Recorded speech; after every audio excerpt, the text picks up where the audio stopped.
St. Winifred's Well. This is a short introduction to St. Winifred's Well by Sean, short for Sean and Sianco Tours.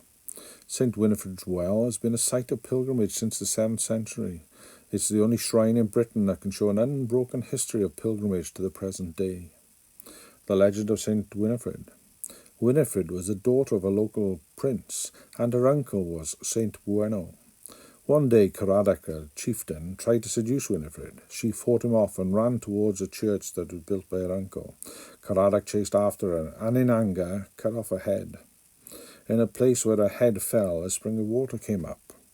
St. Bueno came out of the church and saw what had happened, and picked up her head and placed it back on her body.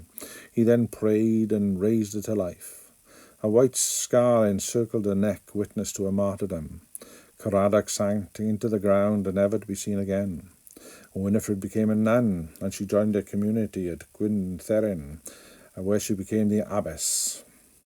The pilgrimage site here is much older than Lourdes in France, which began in 1858, and Knock in Ireland, which began in 1879, and they were only as a result of apparitions. St. Winifred's was as a result of a miracle.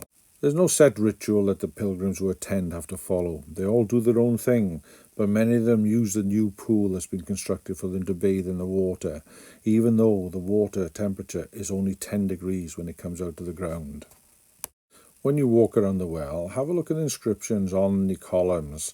It's graffiti dating back to the 16th century. Directly above the well is St. Winifred's Chapel. This chapel is used for services on a regular basis, and if you would like, you could have your wedding there as well. An ancient place to get married in.